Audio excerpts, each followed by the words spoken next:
Hey folks, settle in tonight.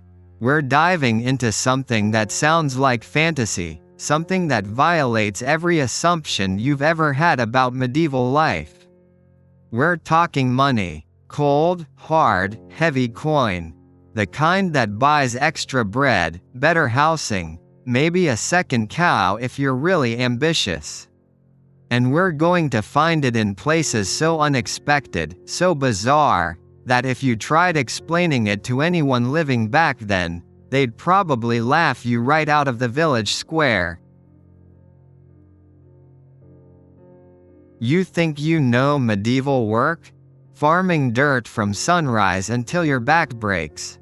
Begging if you're unlucky. Maybe joining a monastery if you're pious and don't mind eating porridge until you're 70. That's the story we've all been told. The simple folk, the honest poor, everyone stuck in their station while fat lords count gold and scribes scratch expensive letters onto expensive parchment. Menial labor equals menial pay. Dangerous work equals broken bodies and empty purses. Poetic justice. Biblical fairness. Tidy stories for tired minds. Let me tell you something that will keep you awake tonight. History doesn't work like that. Reality laughs at our neat little moral tales.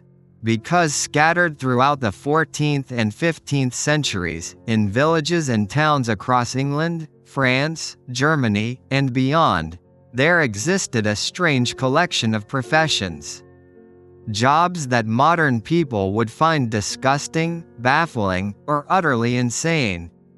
Occupations involving rats, human waste, dead animals, public execution, and various forms of elaborate deception. Work that nobody in their right mind would want. Work that came with social isolation, constant danger, and the kind of physical demands that would make a modern construction worker weep into their safety helmet. And these jobs paid absurdly well. We're talking wealth. Real wealth. The kind that built stone houses when neighbors lived in wattle and daub. The kind that educated children, bought imported luxuries, and sometimes even purchased noble titles. These weren't just survivable occupations. They were pathways into what we'd now call the upper middle class, often reaching genuine affluence that put aristocrats to shame. Consider this paradox. You could be born into minor nobility, inherit a crumbling castle and a fancy last name, spend your life trying to maintain dignity while secretly struggling to pay your soldiers and feed your horses, watching your ancestral land slowly slip through your fingers. Meanwhile, the town alchemist, a man who spends his days boiling mysterious substances that occasionally explode, lives in a 4-story house with glass windows, employs 6 servants, and dines on food imported from 3 countries away. The executioner, whose touch is considered spiritually polluting and whose children can't marry into respectable families, owns more property than the local knight, pays cash for everything, and never worries about harvest failures because his income doesn't depend on weather. Something doesn't add up here. Not unless we've fundamentally misunderstood how medieval economics actually worked. Not unless the rules we thought governed that world were more suggestions than laws. Not unless the desperation that supposedly trapped people in poverty also created incredible opportunities for anyone willing to do what others considered beneath them. Before we dive into these strange professions, let's clear away some myths. The medieval period, especially after the Black Death swept through Europe in the mid-14th century, was not the static, unchanging prison of popular imagination. The plague killed between 30 and 60% of Europe's population, depending on the region. Entire villages vanished. Labor became scarce. Suddenly, people who knew how to do difficult, dangerous, or disgusting things found themselves in a seller's market.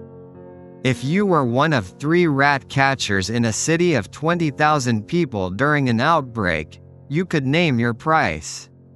If you knew how to safely dispose of human waste in a city with no sewers, you had a skill that authorities would pay handsomely to access. If you could execute criminals efficiently without causing a riot or botching the job so badly that the victim suffered for hours, congratulations. You had job security and a salary that would make a skilled craftsman weep with envy. This wasn't just about the plague, though that was the biggest factor. Medieval society operated on principles that seem alien to us. Social stigma around certain professions created artificial scarcity in labor markets. If most people refused to handle dead bodies, touch human waste, or kill animals professionally because of religious or social taboos, then the few who were willing, or desperate, to do it could charge monopoly prices. Skill mattered too. A gong farmer who knew how to safely extract fecal matter from cesspits without asphyxiating himself had expertise that was literally life or death valuable. An executioner who could kill cleanly and quickly saved the authorities immense political trouble. A rat catcher who understood rodent behavior could save a city from plague. But it gets stranger. Some of these professions got wealthy because they were officially necessary but socially shunned. Executioners were essential for maintaining order and demonstrating royal authority, but they were considered ritually impure. Many were forbidden from living inside city walls, couldn't attend church services with other citizens, and their children faced severe marriage restrictions. So authorities compensated them lavishly. Tax exemptions, free housing, the right to claim certain possessions from executed criminals, and sometimes direct payments that exceeded what skilled artisans earned in a year. The job carried social death, so it had to offer financial life as compensation. Other professions thrived because they operated in the shadow economy. Alchemists peddled promises of turning lead into gold to desperate nobles who needed cash. While most failed at actual transmutation, the smart ones learned enough chemistry to produce valuable medicines, dyes, inks, and gunpowder. They lived on retainer from kings and dukes who hoped for miracles, but paid for practical results. Herbalists, especially women who operated outside the male-dominated medical establishment, commanded high fees for cures that actually worked, even if the church frowned on their methods. Then there were the professions that exploited seasonal opportunities or temporary crises. Harvest masters who could organize large groups of migrant workers at exactly the right moment earned immense fees because timing determined whether a noble's entire income arrived or rotted in the fields. Mercenaries made fortunes during wars, but the really smart ones diversified. Siege engineers who could build or destroy fortifications were technical specialists who commanded higher pay than knights because there were maybe 24 competent ones in all of Europe. Information had value too. Town criers were often secretly information brokers, knowing who was buying what land, which merchants had surplus goods, and what political alliances were forming. The best ones leveraged their government salaries into lucrative side businesses arranging marriages, property sales, and trade deals. They were medieval intelligence agents hiding in plain sight.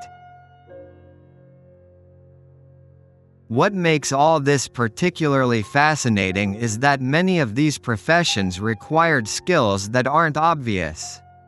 An efficient gong farmer needed knowledge of chemistry, engineering, and public health.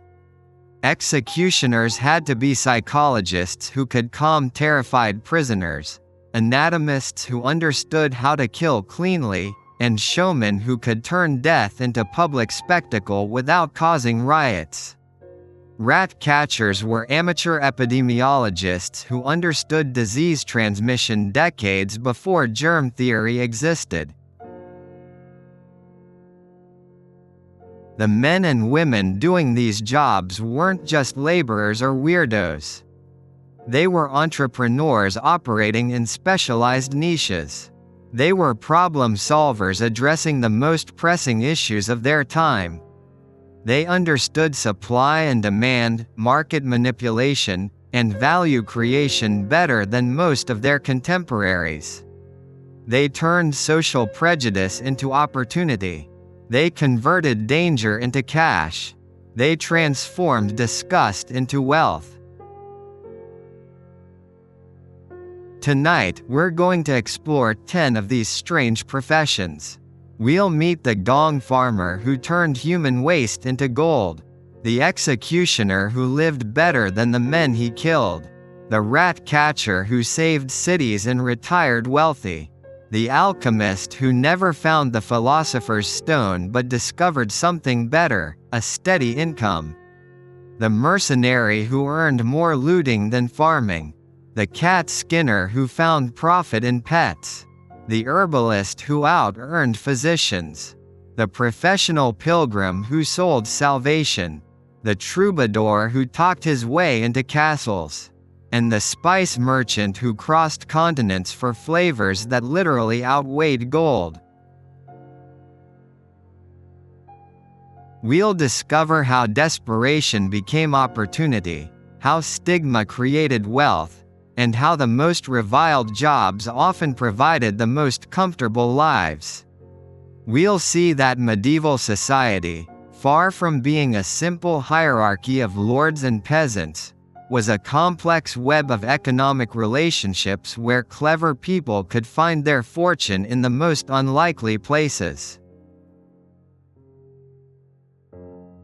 Some of these stories might disturb you.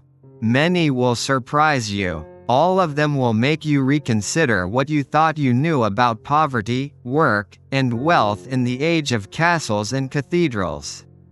Because when you dig beneath the surface of any historical period, you find that humans have always been creative about making money, and often their most innovative approaches came from addressing the problems nobody else wanted to touch.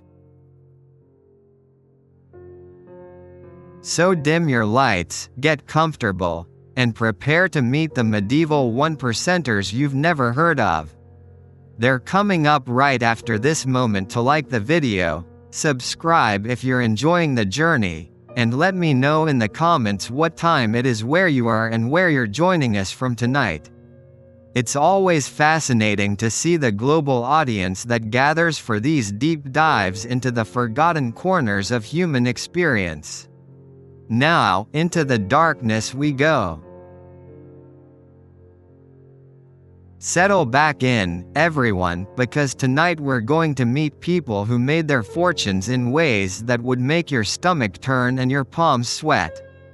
We're entering the first category of strange medieval wealth, the men and women who got rich by dancing with death, by handling things that could kill you, by performing jobs that came with a mortality rate that would give modern safety inspectors nightmares. These aren't just dangerous jobs like construction work or deep-sea fishing. These are professions that required you to touch, smell, manipulate, and ultimately master the very forces that ended lives. And as we'll see, the closer you got to death, the more money you could make. Let's start with perhaps the most infamous example, the executioner.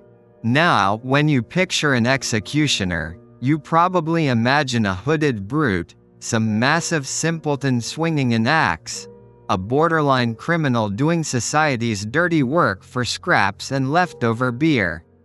The reality? Many executioners were sophisticated professionals who earned more than physicians, lived in better houses than most knights, and maintained financial records that would make an accountant proud. In York, England, during the early 15th century, the executioner received an annual salary equivalent to what a skilled mason earned, plus housing, plus tax exemptions, plus the right to claim the personal belongings of everyone he executed. But the real money came from unofficial sources. Families desperate to ensure their loved ones died quickly and cleanly would slip the executioner coins, sometimes substantial amounts. A botched execution, one where the victim didn't die on the first stroke, created political problems for authorities. A clean, efficient killing maintained public order. Skills mattered.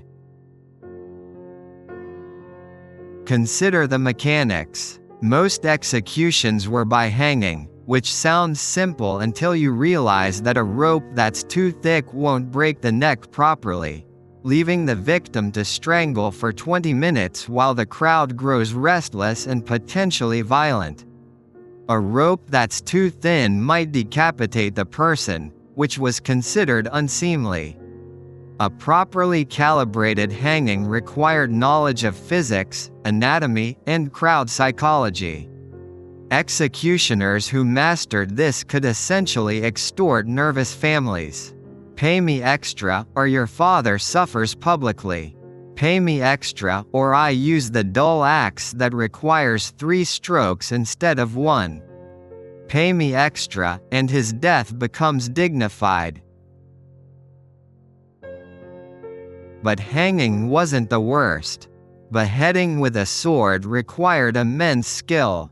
The executioner had to judge the exact angle, the precise force, the perfect moment. Too little force and the sword stuck in the vertebrae while the victim screamed. Too much and the blade might continue into spectators. Executions were public relations events for the state, demonstrations of authority and justice. A botched job undermined everything.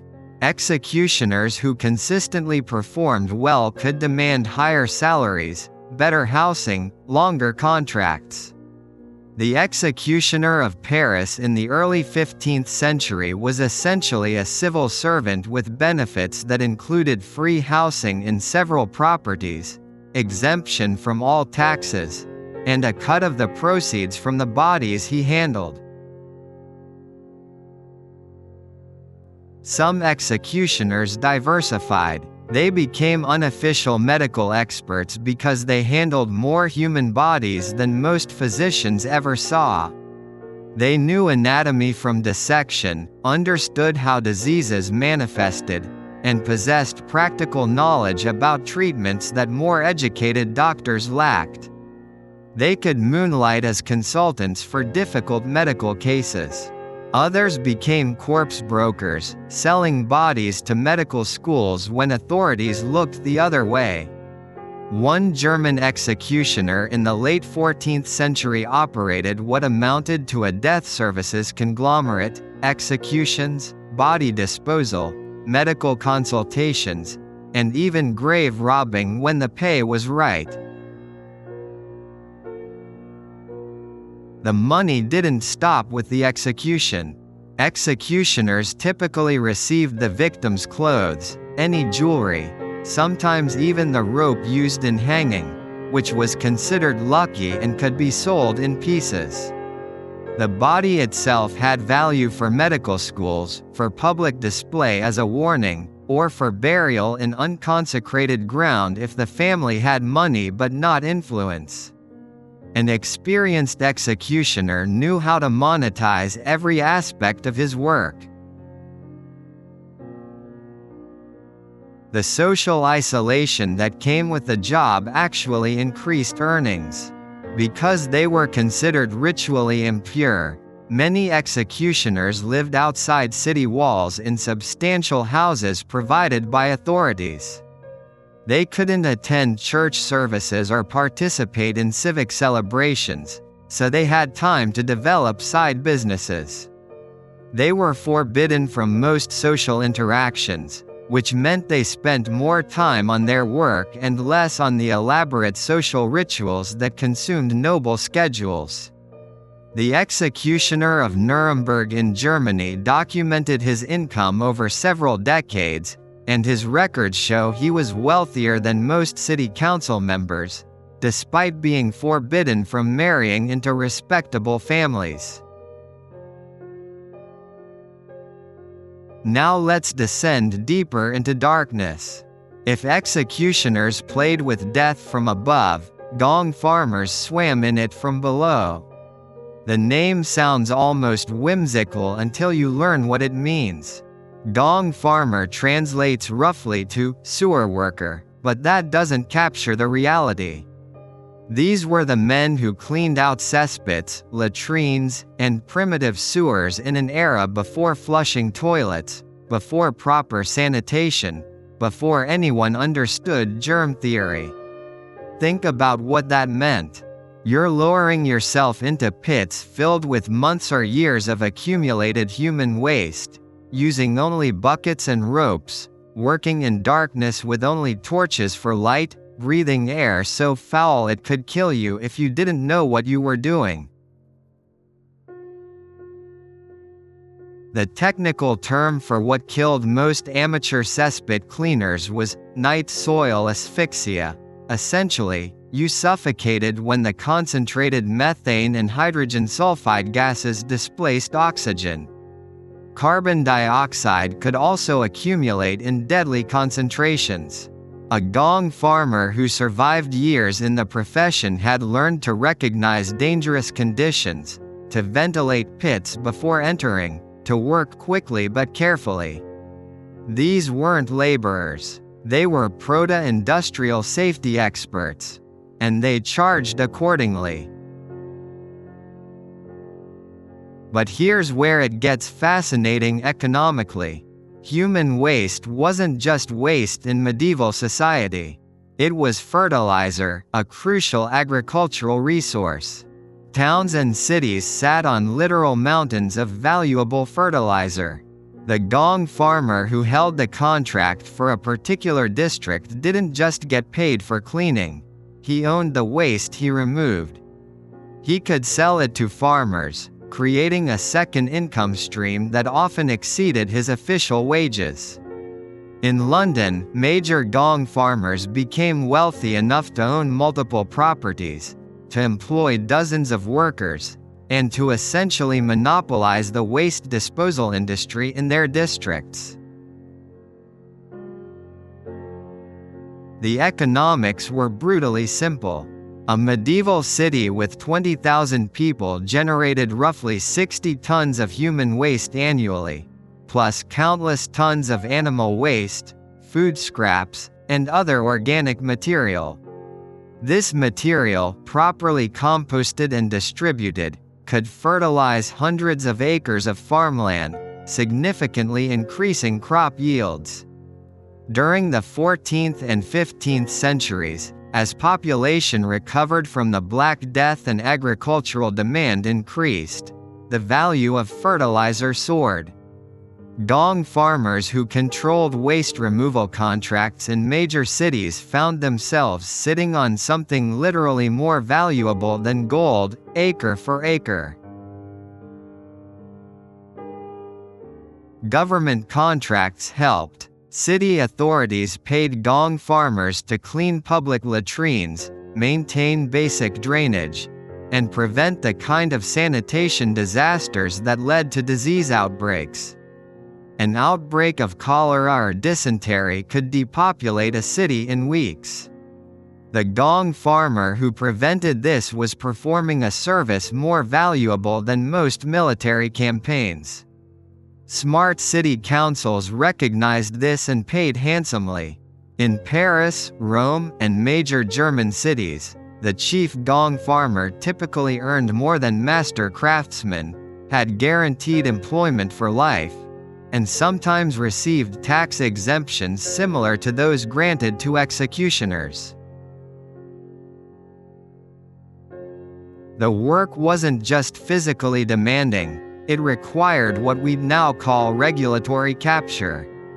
A gong farmer needed good relationships with city authorities, the ability to negotiate contracts, the management skills to oversee crews of laborer, and the entrepreneurial vision to see waste as wealth.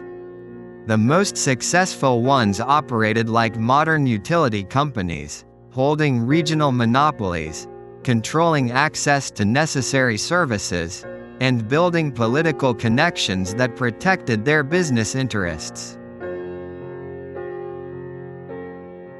Some diversified further.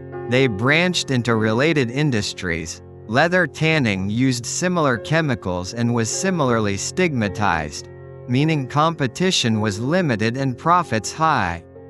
Others invested in land, buying farms that could use their fertilizer outputs.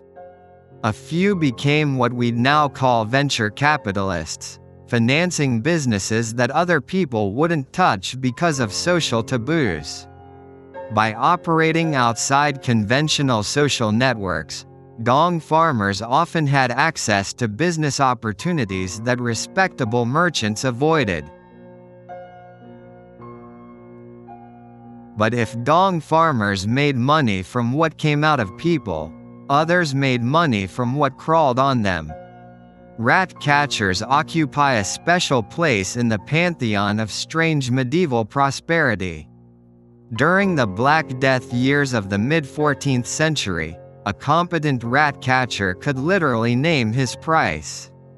But even before and after major plague outbreaks, these professionals commanded substantial incomes for work that most people wouldn't consider actual work. The secret was understanding psychological value alongside practical necessity. Rats weren't just vermin, they were symbolic carriers of disease, destruction, and chaos. A nobleman might pay more to eliminate rats from his castle than to repair his roof because rat infestations signaled neglect and invited divine wrath. Wealthy merchants would pay premium rates for guaranteed rat-free warehouses because contamination meant financial ruin. The church paid handsomely to keep monasteries and cathedrals rat-free because infestations suggested spiritual impurity. Fear monetized the profession far beyond the practical damage rats caused. Government contracts provided steady income. Most major cities employed official rat catchers on annual salaries, with bonuses for particularly bad infestations. London maintained a staff of rat catchers from the late 13th century onward, paid through tax revenues, equipped with city resources, and given authority to enter private property when necessary. During plague years, their pay multiplied as authorities became desperate. The rat catcher for York in 1349, at the height of the Black Death, earned more than the city's chief physician, more than the bishop's personal secretary, and enough to purchase substantial landholdings within 2 years. Methods varied and affected income. Basic rat catching involved traps, poisons, and dogs, but the most successful rat catchers developed specialized knowledge. They bred particularly effective terrier breeds, developed proprietary poisons, learned to predict infestation patterns, and understood rat behavior well enough to target them efficiently. The elite rat catchers operated almost like consultants, advising cities on sanitation improvements, traveling between towns during outbreaks, and charging fees that reflected their expertise rather than just their labor. Some discovered that rat catching had ancillary income sources. Cat breeding became profitable because cats were natural predators but had to be trained properly. Skilled rat-catching cats could be sold for substantial sums to wealthy clients. Others specialized in preventing infestations rather than just eliminating them, performing regular inspections and maintenance that provided steady, predictable income. A few even got into perfumery and scented oil production. Substances that masked rat odors brought premium prices from nobility obsessed with cleanliness. The really clever rat catchers expanded vertically. They didn't just catch rats, they solved related pest problems. Mouse infestations, insect problems, bird control, anything involving unwanted animals became their domain. They developed expertise in grain storage, advised merchants on warehouse design, and sometimes branched into early forms of public health consulting. Their practical knowledge about disease transmission, even without understanding germ theory, made them valuable far beyond their primary service. But perhaps nobody understood death better than the people who bought, sold, and processed it on an industrial scale. Knackers and tanners occupied another level of medieval prosperity through handling things that most people couldn't bear to touch. Knackers were essentially butchers for horses, dogs, cats, and other animals that weren't food sources. They were also responsible for disposing of diseased livestock. By any reasonable measure, it should have been a poverty-level occupation, like most animal processing work. Instead, successful knackers operated profitable businesses that often expanded into regional enterprises. The key was diversification and byproduct utilization. A dead horse wasn't just dead weight, its hide could be tanned for leather, its bones ground for fertilizer or carved into tools, its fat rendered for soap and candles, its hair used for stuffing furniture and mattresses, and its meat fed to fighting dogs or zoo animals. Every part had value, but unlocking that value required knowledge, equipment, and labor coordination that few people possessed.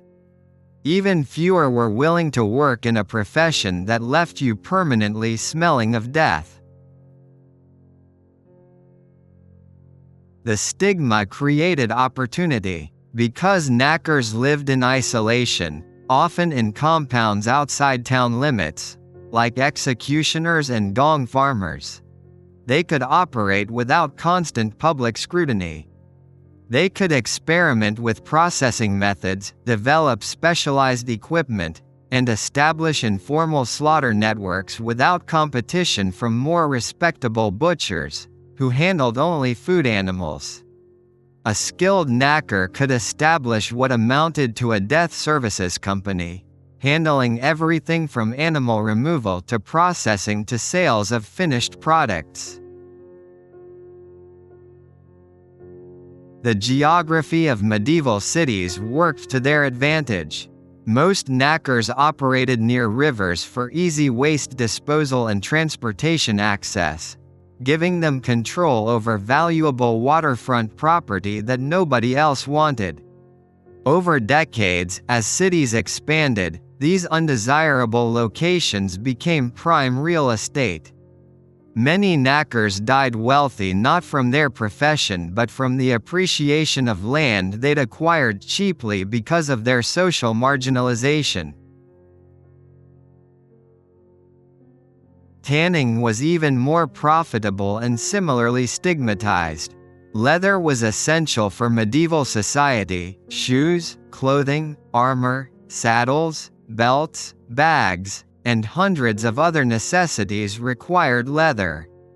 But tanning was foul work involving urine, feces, brains, and various chemical baths. The smell was so overwhelming that tanneries had to be located downwind and downstream from population centers. Workers frequently suffered chemical burns, respiratory problems, and social ostracism. Perfect conditions for monopoly profits. A master tanner could earn more than a goldsmith. The profession required years of apprenticeship, specialized knowledge of chemical processes, and substantial capital investment in vats, tools, and raw materials. The best tanners developed proprietary methods for producing different leather types: soft leather for gloves, hard leather for armor, waterproof leather for shoes. They established brands recognizable by nobility across regions and sometimes countries. They operated on scales that modern people don't associate with medieval craft production, sometimes employing dozens of workers and generating export income across Europe. The money came from value addition. Raw hides cost relatively little. Farmers often gave away hides from slaughtered animals because they lacked processing skills. But finished leather commanded high prices, especially quality leather suitable for noble clients. A skilled tanner could turn 10 pennies worth of raw material into leather worth 20 shillings, a 20-fold increase in value. Even accounting for labor, chemicals, and time, the profit margins were extraordinary. The most successful tanners accumulated capital the old-fashioned way. They reinvested in equipment and inventory. They expanded their operations. They developed exclusive relationships with noble clients. And they diversified into related luxury products. Leather decorated with gold and silver, dyed in rare colors, or crafted into high-status items like ceremonial saddles brought profits comparable to precious metal work. Some tanners became so wealthy they literally bought noble titles, overcoming the social stigma of their profession through sheer economic power. What ties all these professions together, executioners, gong farmers, rat catchers, knackers, and tanners, isn't just that they handled death or filth. It's that they operated in spaces where social rules created economic opportunities. The stigma that kept most people away from these jobs also eliminated competition, allowing a few enterprising individuals to establish profitable monopolies or oligopolies. The skills required weren't just brute force or tolerance for discomfort. They were technical expertise, business acumen, and the psychological resilience to operate outside normal society. These weren't desperate people doing whatever they could to survive. These were professionals who had identified lucrative market niches where their willingness to violate social taboos gave them economic advantages that more respectable occupations couldn't match. They understood that medieval society's obsession with purity and propriety created blind spots, and that the people willing to work in those blind spots could extract remarkable wealth. Perhaps most surprisingly, many of these professions produced individuals who became pillars of their communities despite their social marginalization. Wealth has a way of overcoming prejudice. The executioner who could loan money to the mayor during a budget crisis wasn't just an executioner anymore. He was a financial partner whose goodwill mattered more than his profession's stigma. The gong farmer who employed half the young men in his district had political influence that transcended social status. The knacker who bought land and paid taxes became a property owner whose economic interests aligned with other wealthy citizens, regardless of how they earned their money. What we see in these death-adjacent professions is the fundamental truth that economic value often lies in solving problems that people prefer to ignore. Medieval society needed these services desperately. Cities couldn't function without waste disposal. Justice couldn't be maintained without executioners. Disease couldn't be controlled without pest management. And leather couldn't be produced without tanners. But social conventions made these services shameful, creating a labor bottleneck that clever, ambitious, or simply desperate people could exploit for enormous profit.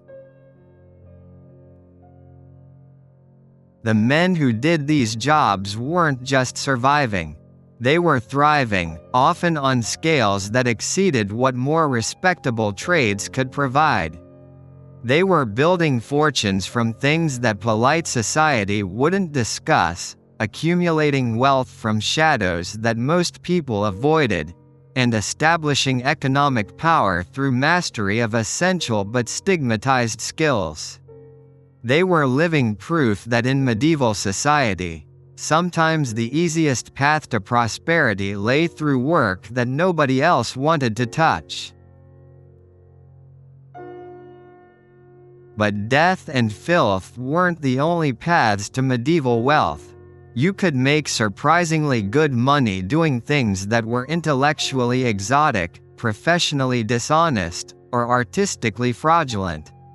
You could become wealthy by promising the impossible, by selling hope to desperate people, by performing tricks that everyone knew were tricks but paid for anyway. You could turn deception into an art form and the art form into a fortune. Welcome to the strange world of medieval craft and con artistry, where clever hands and clever tongues build lives of luxury in ways that blur the line between genius and fraud. Let's begin with alchemy, which might be the ultimate medieval scam that wasn't quite a scam. When people think alchemist, they imagine either foolish old men trying to turn lead into gold with increasingly desperate experiments, or con artists tricking gullible nobles out of their fortunes with promises of impossible chemical miracles. The reality is more complex and more interesting. Alchemists occupied a unique position in medieval society, respected for their learning, feared for their knowledge, and paid lavishly for results that almost never matched the promises. But what's fascinating is how many became genuinely wealthy despite failing at their primary goal. Consider the economics. A successful alchemist, and by successful, I mean one who maintained patronage, typically received room and board, all expenses paid, access to substantial laboratories, and an annual salary that could exceed what a university professor earned. Kings, nobles, bishops, and wealthy merchants would essentially hire alchemists on retainer, providing budgets for materials and equipment that could run into thousands of pounds annually. Why? Because the potential payoff was theoretically infinite. If an alchemist actually succeeded in creating gold, the patron's investment would multiply 1,000-fold. The expected value calculation made sense even with low probability. But here's the twist. The smart alchemists discovered that the real money wasn't in transmutation. It was in the byproducts. Alchemical research involved heating, mixing, distilling, and processing hundreds of different substances, minerals, plants, metals, acids, alkalis. In the process, alchemists accidentally discovered or systematically developed practical chemistry that had immediate commercial applications. They produced medicines that actually worked, even if they didn't understand why. They developed better glass-making techniques, more vibrant dyes for textiles, improved methods for preserving food, more effective inks for manuscript production, and eventually, gunpowder. The key was plausible deniability. An alchemist could produce a valuable medicine, sell it for substantial profit, and claim it was merely a side effect of his search for the philosopher's stone.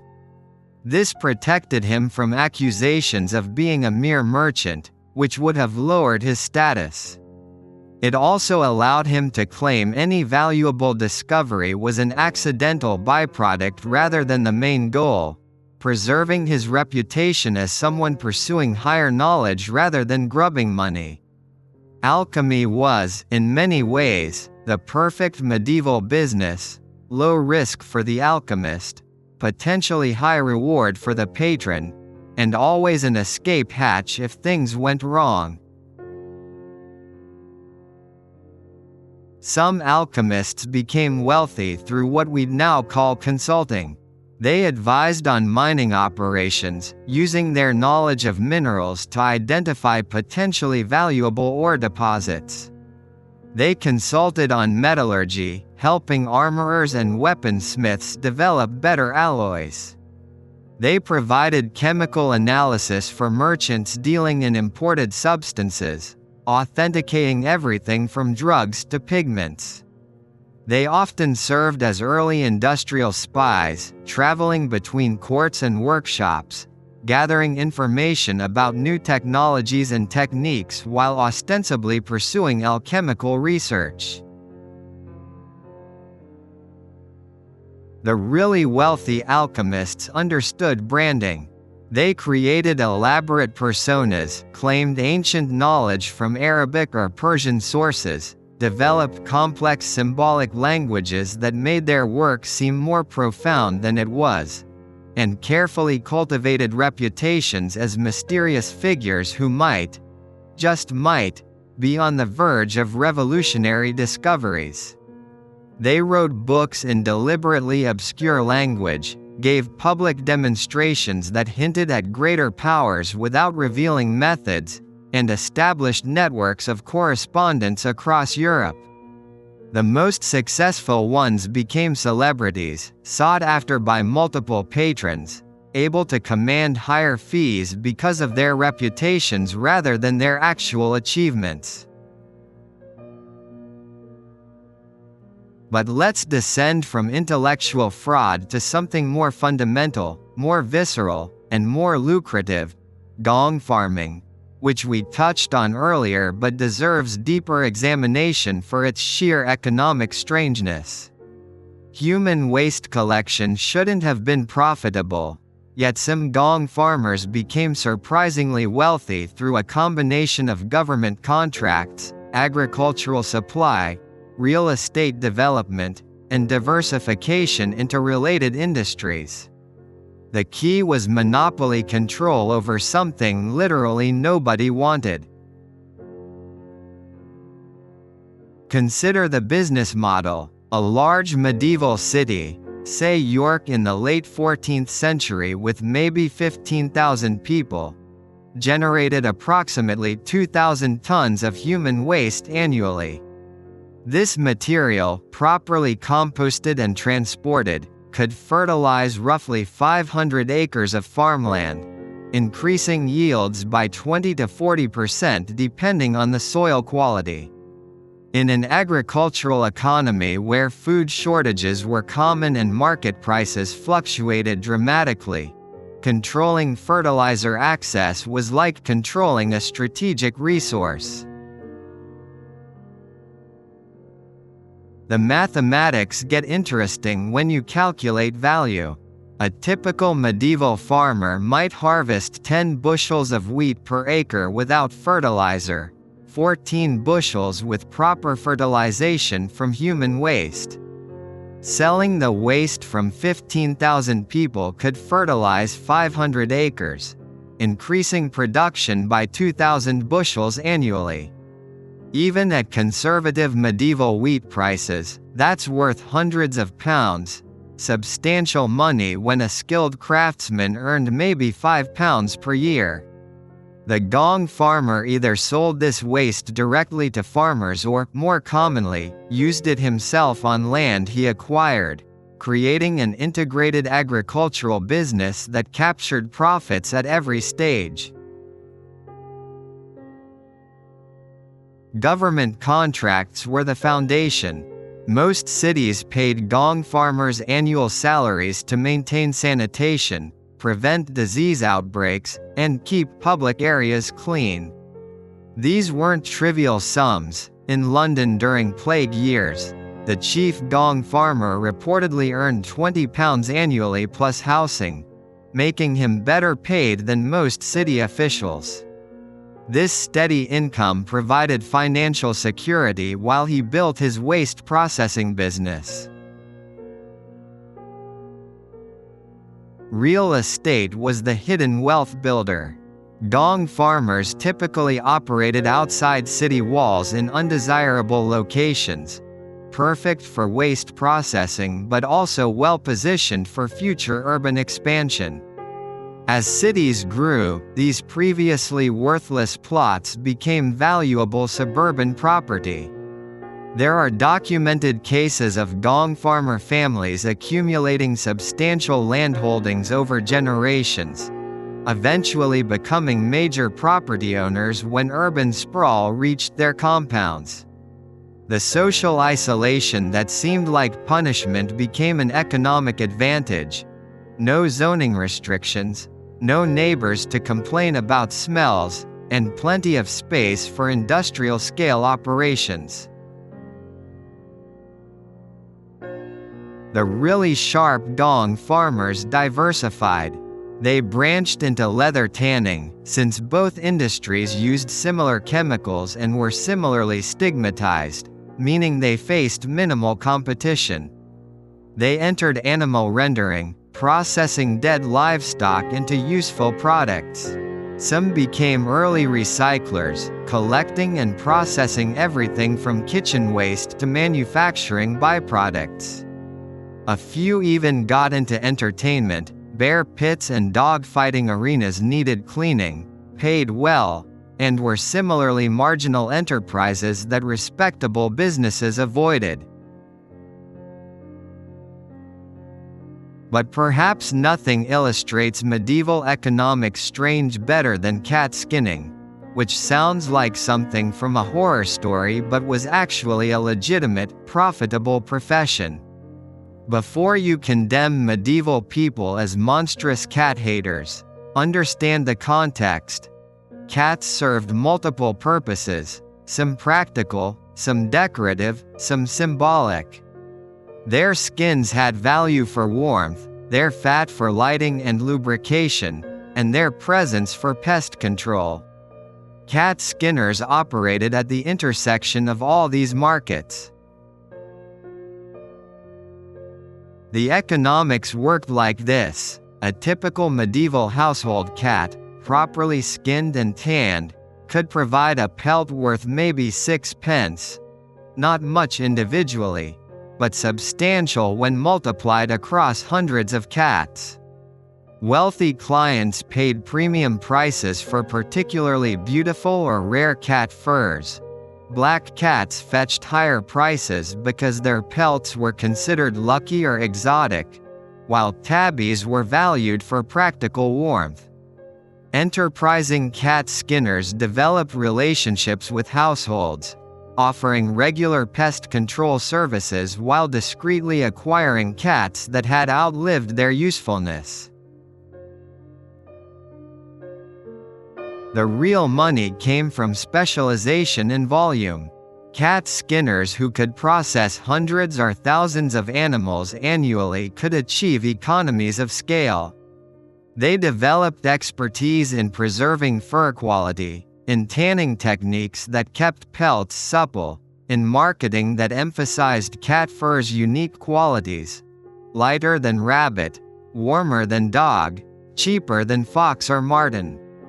They established regular buyers among furriers, who incorporated cat fur into linings, trims, and sometimes entire garments for middle-class customers who couldn't afford luxury furs but wanted more than basic wool. Some cat skinners branched into specialty products. Cat fat rendered into oil could be used for lighting, cooking, or lubricating machinery. Cat bones ground into powder supposedly had medicinal properties and could be sold to apothecaries. Cat gut made excellent strings for musical instruments and surgical sutures. Nothing was wasted, following the same logic that made knackers profitable. Total utilization of the animal's body maximized revenue. A skilled cat skinner could extract 10 or 12 pence worth of products from a single cat that cost essentially nothing to acquire. The profession's profitability increased during plague years when authorities sometimes ordered mass cat killings in misguided attempts to control disease.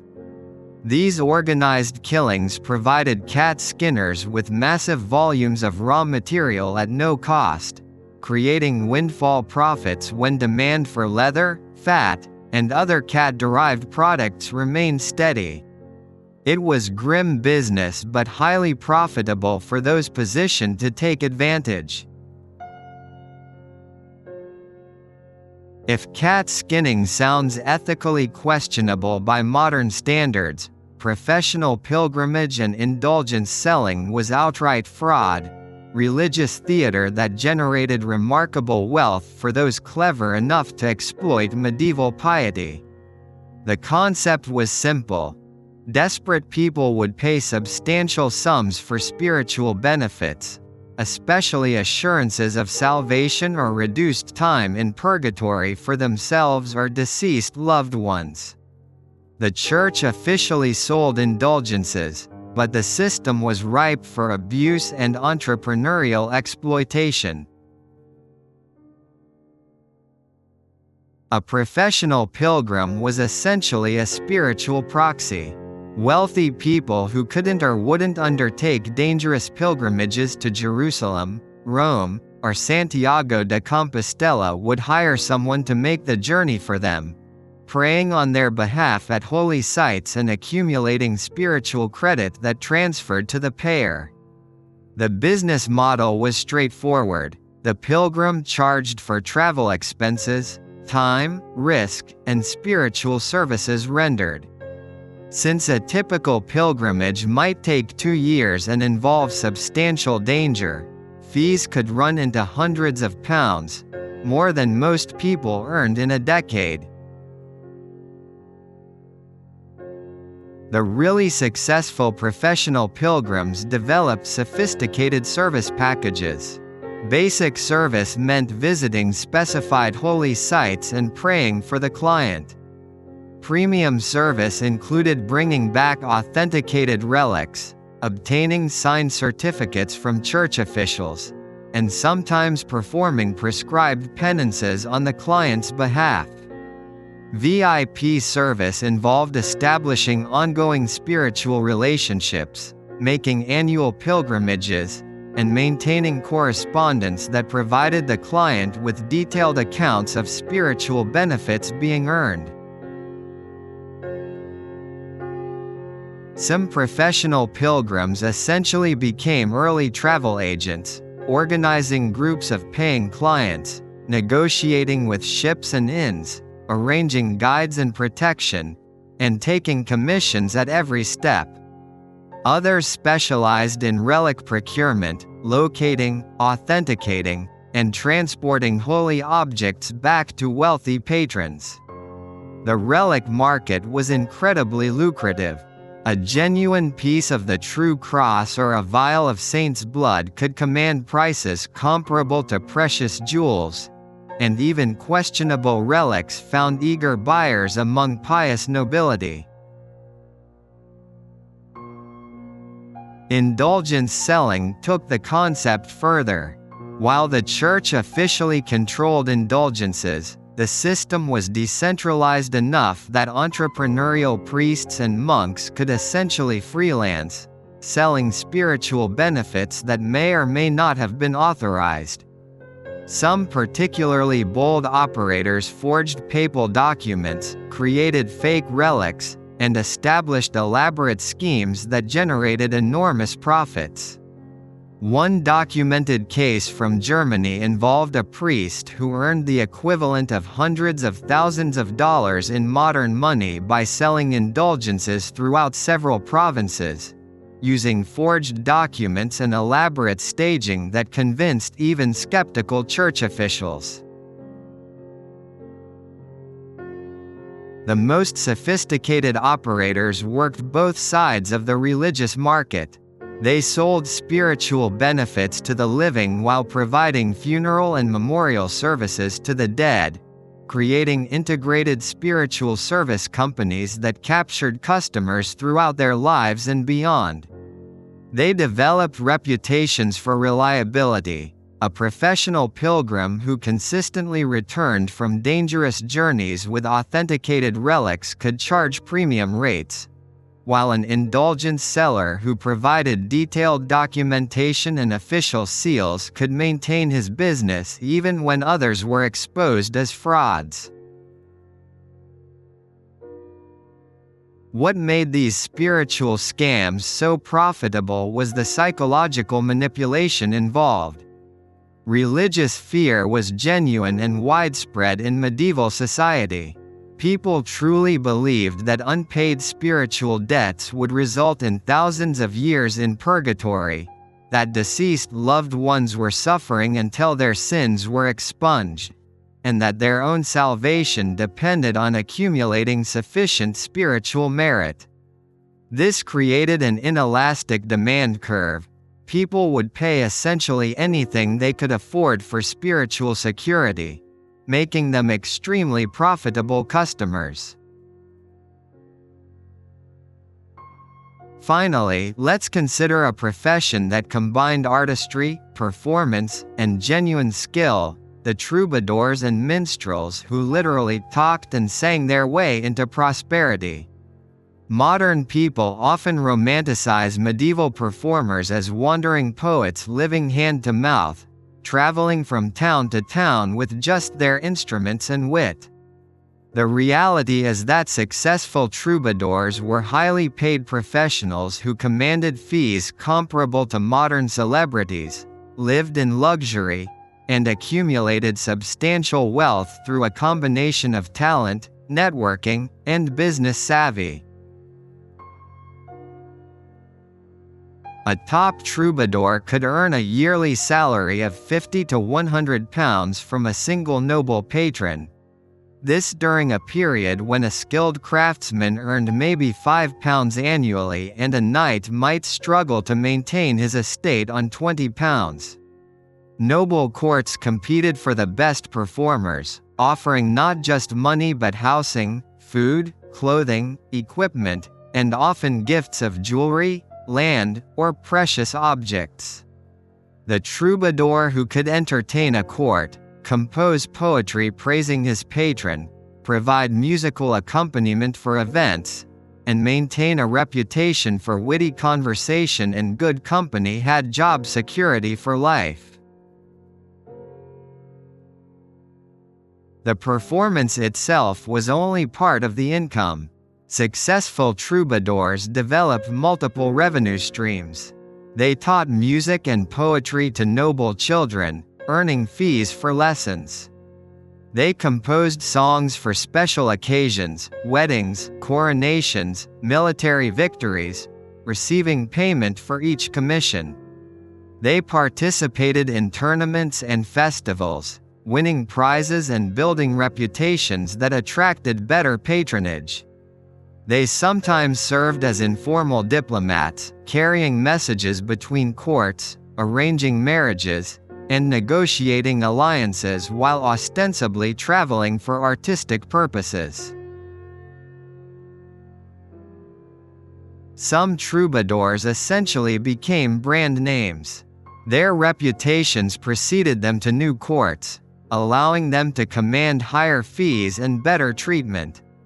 The most successful ones developed distinctive styles, created signature songs that became associated with them, and established networks of patrons who competed for their services. Being associated with a famous troubadour enhanced a noble's status, creating a market where the best performers could essentially auction their services to the highest bidder. The really wealthy troubadours understood the value of intellectual property centuries before copyright existed. They carefully controlled distribution of their songs, performed exclusive material for high-paying patrons, and sometimes sold written copies of their work to other performers at premium prices. They established schools and trained other troubadours, creating artistic dynasties that maintained family wealth across generations. What tied all these professions together was the ability to monetize skills that others didn't possess or weren't willing to develop. Alchemists sold knowledge and the illusion of transformation. Gong farmers sold sanitation and agricultural productivity. Cat skinners sold warmth and fashion at affordable prices.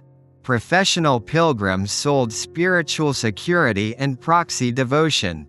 Troubadours sold entertainment, prestige, and cultural capital. None of these were considered respectable occupations by medieval standards, yet all of them could generate wealth that exceeded what more conventional professions provided. These weren't marginal people scratching out livings in society's cracks. These were entrepreneurs who had identified market opportunities created by social gaps, between rich and poor, between pious and pragmatic, between artistic and practical, between clean and contaminated. They built careers, accumulated capital, and in many cases established family businesses that lasted generations. They proved that medieval society had economic flexibility that's often overlooked, and that fortunes could be made by addressing needs and fears that more respectable people preferred to ignore. But medieval wealth creation didn't stop with death, filth, or fraud. Some of the strangest fortunes were made by people who mastered the movement of goods, the flow of information, and the preservation of health through methods that seem utterly alien to modern thinking. These were the logistics experts, the information brokers, the health practitioners who operated outside established systems, and their paths to prosperity reveal how medieval society functioned in ways that textbooks often miss. They prove that transportation, communication, and healing could be just as profitable as any dirty profession, sometimes more so. Let's start with what might be the most unexpected wealthy profession: the traveling herbalist, typically a woman, who served as doctor, pharmacist, midwife, and spiritual advisor all rolled into one. Modern people often assume medieval medicine was uniformly terrible: leeches, bloodletting, prayers, and not much else, but the reality was more complex. While university-trained physicians did indeed practice outdated Galenic theories and charged enormous fees for often ineffective treatments, a parallel medical system existed at the village level, operated by women who had inherited practical knowledge passed down through generations. These herbalists, often called wise women or cunning folk, commanded substantial fees because they achieved results that more educated doctors couldn't match. A typical consultation might cost a shilling, substantial money for peasant families, but nothing compared to physician fees, which could run into pounds for a single visit. However, a successful wise woman might conduct dozens of consultations weekly across multiple villages, combining local practice with traveling circuits that took her through rural areas where no physician would venture. The math becomes impressive. 20 consultations per week at 1 shilling each generated £1 weekly, 4 times what a skilled craftsman earned. But the real money came from remedies, not consultations. Herbalists prepared and sold poultices, ointments, teas, tinctures, and various preparations that were genuinely effective for common ailments. Willow bark for pain relief, various plants for digestive problems, antiseptic herbs for wound care, sedatives for sleep disorders, practical pharmacology that provided real benefits to patients who had no other options. Since each remedy represented hours of gathering, processing, and preparation, they could be sold at substantial markups. A preparation that cost 6 pence in materials and 2 hours of labor could be sold for 3 shillings, a 600% profit margin. The wise women who became wealthy understood demographics and specialization. Birth and death were central events in medieval life, and the women who controlled those processes held tremendous economic power. Midwifery wasn't just delivering babies, it was managing pregnancy care, providing contraception, performing abortions when necessary, offering fertility treatments, and serving as unofficial family counselors. A skilled midwife could earn substantial fees from noble families seeking her services, sometimes receiving room and board for months during extended pregnancies, plus gifts, plus ongoing patronage for successful outcomes. Death brought different opportunities. The same women who delivered babies also served as lay death attendants, preparing bodies for burial, supervising mourning rituals, and sometimes performing quasi-legal functions like witnessing wills and settling inheritance disputes. Since both birth and death were predominantly female social spaces, wise women operated with minimal male competition, establishing professional monopolies that could span multiple villages and several generations of family practice. The really successful ones diversified into what we now call wellness services. They provided beauty treatments for wealthy women, created love potions and fertility charms for the desperate, performed blessings and protective rituals for households, and advised on everything from animal care to weather prediction. A truly comprehensive wise woman served as one-stop shopping for spiritual, medical, and practical problems, psychologist, doctor, pharmacist, and priest all in one. The most famous ones attracted clients from hundreds of miles away, establishing reputations that transcended local geography and allowed them to charge premium rates. But if wise women made money by staying put and serving local communities, spice merchants made fortunes by crossing continents and oceans. The spice trade is often mentioned in medieval history but rarely understood in terms of its actual economics.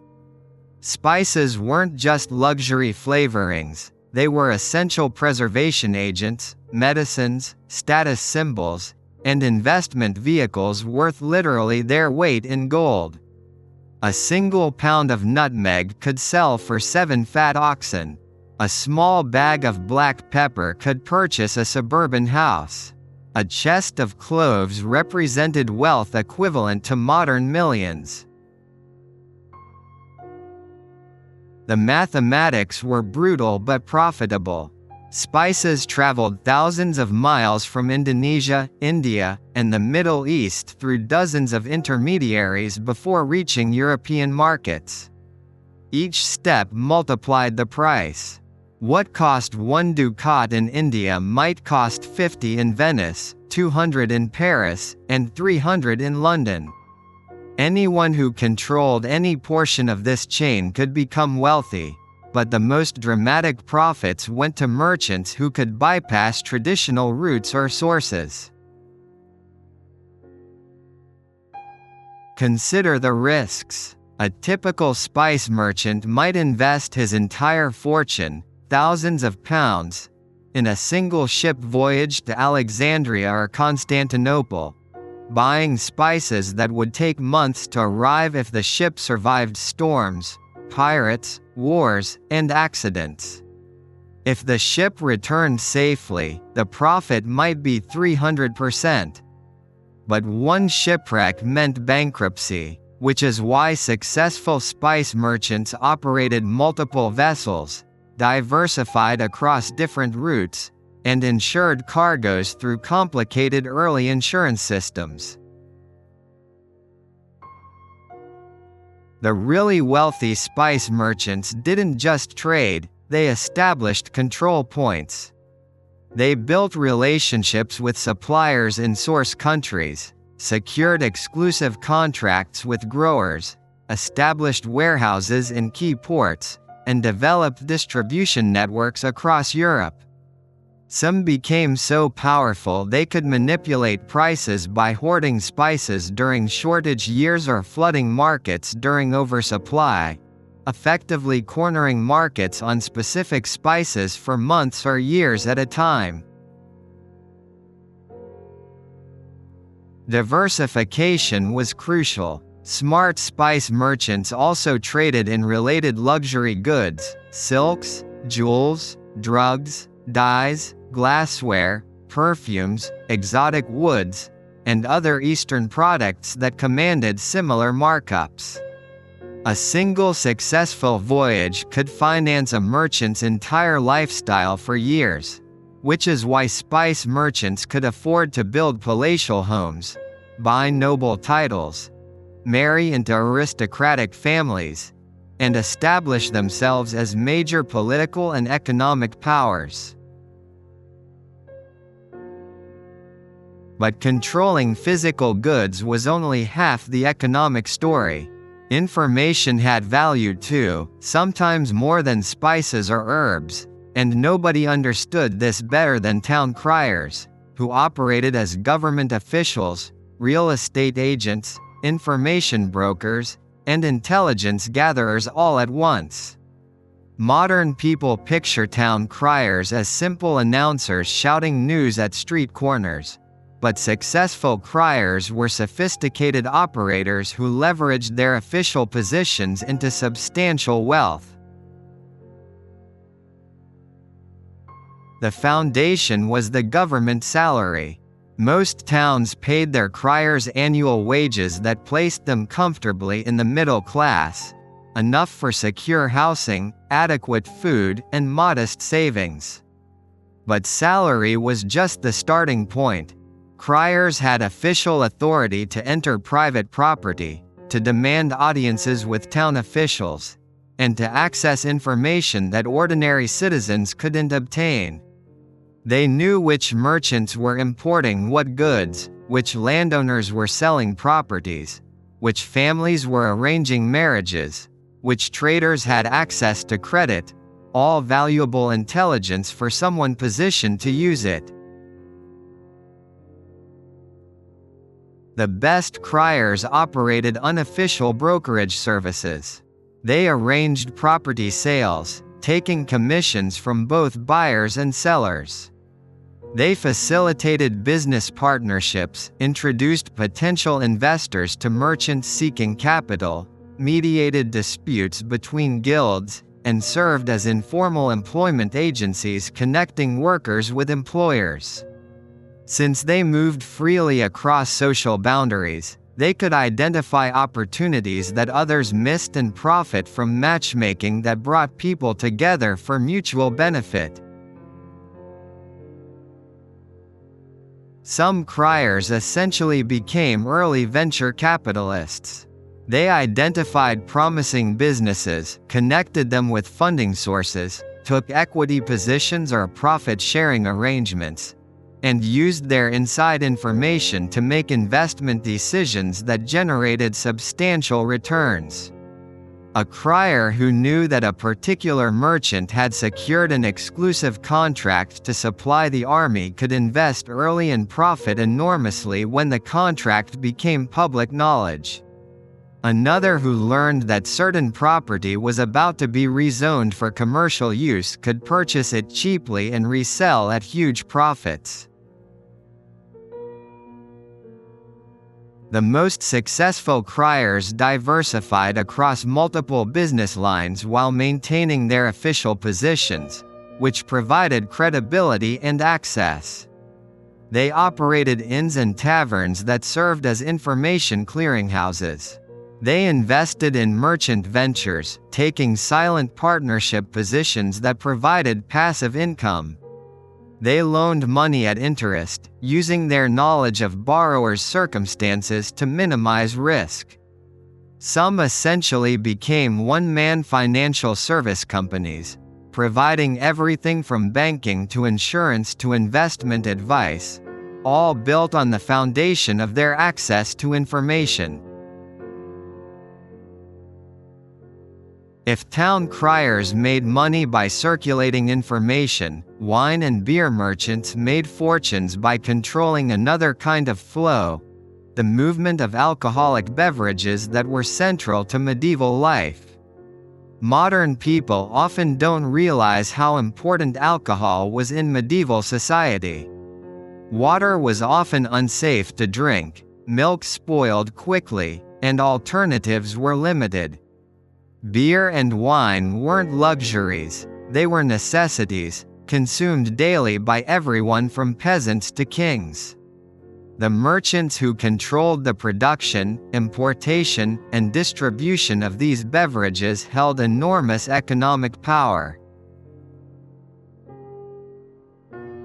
Start with the scale. A typical medieval adult consumed about a gallon of beer daily. Not the strong modern stuff, but low-alcohol breakfast beer that provided calories and hydration safely. In a town of 10,000 people, that's at least 7,000 gallons per day, 2.5 million gallons annually. Even at a modest profit of 1 penny per gallon, that's over 1,000 pounds annually. An enormous sum when craftsmen earned £5 yearly.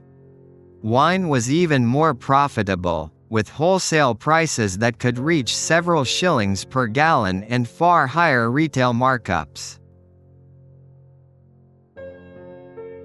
Brewing was complex and capital-intensive, which created barriers to entry that kept profits high. Malting grain required substantial land for germination and drying. Brewing needed dedicated facilities with specialized equipment. Storage demanded barrels, cellars, and careful inventory management. Distribution required transportation networks to taverns, households, and other drinking establishments.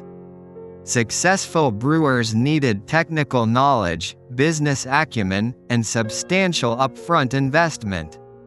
Those who succeeded could achieve monopoly or oligopoly positions in their markets, allowing them to control prices and maximize profits. Wine merchants operated at an even higher level because most wine was imported, requiring international connections, shipping logistics, and massive capital investment. A wine merchant might contract for an entire vineyard's production years in advance, finance the harvest, arrange transportation across hundreds of miles by cart and river barge, pay import duties at multiple checkpoints, store wine for years while it aged properly, and finally distribute to customers who demanded consistent quality. The risks were enormous: spoiled shipments, shipwrecks, wars, piracy, and changing consumer preferences could all cause catastrophic losses. But successful wine merchants could earn thousands of pounds annually, placing them among the wealthiest non-nobles in medieval society. The smartest beverage merchants diversified vertically.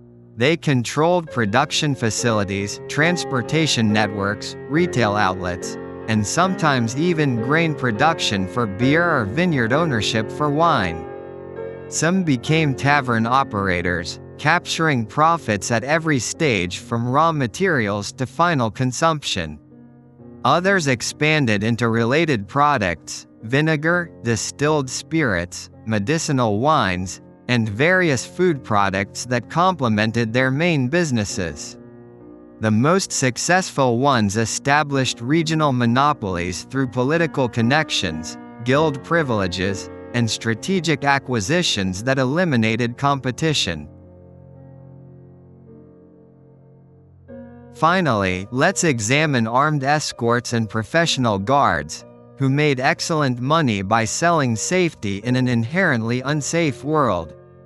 Medieval roads were dangerous. Bandits, wolves, hostile soldiers, and various opportunists preyed on travelers carrying money, goods, or valuable information. Anyone transporting substantial wealth needed protection, and professional escort services provided security that was expensive but necessary for survival. The economics worked through risk pricing. A typical escort job might cost £5 to £10 for a journey of several weeks, substantial money, but less than the value of goods being transported or the risk of traveling unprotected. Since merchants frequently made such journeys, escort services had steady demand from repeat customers who valued reliability and experience. Successful escort companies developed multiple revenue streams. They charged premium rates for dangerous routes, hired out for shorter local trips, provided security for markets and festivals, and sometimes operated protection rackets where merchants paid ongoing fees for insurance against theft or violence. The best guards became specialists in particular types of work. Some focused on high-value precious goods, others on protecting pilgrims, still others on securing agricultural shipments during harvest seasons. The most profitable escort services diversified into related security businesses. They operated safe houses and inns where travelers could sleep securely. They offered storage and warehousing with armed guards. Some essentially became private military companies, renting out armed men for everything from debt collection to personal protection to intimidation campaigns. A few even got into information services, using their travel networks to gather intelligence about road conditions, weather, political situations, and business opportunities that they could sell to merchants planning similar journeys. What tied all these logistics professions together was their understanding of medieval society's fundamental needs: health, information, transportation, and security, and their ability to provide these necessities in ways that commanded premium prices. Herbalists offered healthcare that physicians couldn't provide. Spice merchants brought luxury and necessity from impossible distances. Town criers controlled information flow in an era before mass media. Wine and beer merchants satisfied one of society's most basic needs through sophisticated production and distribution networks. Guards provided security in a dangerous world. These weren't dirty jobs or frauds. They were legitimate professions that provided essential services. But they required specialized knowledge, substantial capital, and the organizational skills to operate complex businesses across wide geographic areas. The men and women who succeeded often became quite wealthy, sometimes achieving social status that rivaled or exceeded minor nobility. They proved that medieval economies were more sophisticated than often assumed, and that clever entrepreneurs could build fortunes by mastering the practical logistics that made civilization possible. Understanding how these professions worked reveals medieval society as a complex web of economic relationships, where success required not just hard work but specialized expertise in fields that modern people barely recognize as existing. But medieval fortunes weren't always built on year-round professions or steady employment. Some of the most remarkable wealth accumulations came from seasonal work, jobs that appeared only at certain times of year, lasted for brief but intense periods, and paid handsomely because timing was everything and expertise was scarce. These seasonal professions reveal another layer of medieval economic complexity, showing how people could make extraordinary money by mastering the calendar and capitalizing on moments when society's needs concentrated around specific events, festivals, or natural cycles. Let's begin with perhaps the most important seasonal profession, the harvest master. Modern people often picture medieval harvests as simple community affairs where everyone pitched in to bring in crops. The reality was far more complex and profitable for those who understood how to manage it. Harvests were make-or-break moments for medieval society. A bad harvest meant starvation, a good harvest meant prosperity, and timing was absolutely critical. Crops had to be gathered at peak ripeness, processed quickly, and stored properly. Any delay could result in catastrophic losses from weather, pests, or spoilage. Enter the professional harvest master, who orchestrated these crucial weeks with military precision. A successful harvest master commanded fees that seem outrageous by medieval standards. Top managers could earn £5 to £10 for managing a single harvest season, more than many skilled craftsmen earned in an entire year. And since they could manage multiple harvests sequentially as crops ripened across different regions, their seasonal income could exceed what many knights received annually from their estates. The best harvest masters essentially became seasonal executives, traveling between noble estates and monasteries, coordinating work that involved hundreds of people and determined whether communities ate or starved during the coming winter. The job required diverse expertise. A harvest master needed to understand agriculture well enough to predict perfect harvest timing, often based on weather patterns, plant appearance, and accumulated traditional knowledge passed down through generations. They needed organizational skills to coordinate large temporary workforces, feeding and housing dozens or hundreds of migrant laborers who traveled specifically for harvest work. They needed financial skills to manage payrolls, calculate shares for different types of work, and sometimes arrange loans or advances for workers who needed immediate payment. But harvesting was only the beginning. Processing and storage were equally critical, and equally profitable for specialists. Threshing grain to separate edible portions from chaff required expertise. Too much force damaged the grain, too little left it unusable.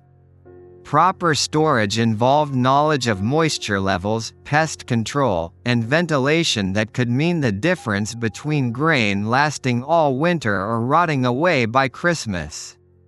The harvest masters who truly prospered offered complete harvest to storage services that guaranteed their employers maximum yields and minimum losses. The smartest harvest masters diversified into labor brokering. They maintained networks of reliable workers who followed them from job to job, essentially operating as early employment agencies that provided skilled harvest labor to multiple employers. They could charge premium rates for guaranteed workforces at critical moments, while also taking commissions from workers they placed. Some harvest masters eventually became labor contractors who supplied workers for all types of agricultural work, not just harvesting, creating year-round income streams from what appeared to be seasonal employment. Even more specialized was tournament organization, which sounds like entertainment but was actually a sophisticated business that generated enormous profits for those positioned to capture them. Medieval tournaments weren't just games, they were major economic events that attracted thousands of participants and spectators, generated trade worth thousands of pounds, and provided opportunities for smart operators to extract wealth from the nobility's obsession with honor, glory, and military display. A typical major tournament might last a week, involve dozens of knights, attract thousands of spectators, and generate economic activity equivalent to millions of modern dollars. The tournament organizer was essentially an early event promoter who coordinated everything from venue preparation to participant recruitment, from spectator accommodations to victualling services, from prize management to gambling operations.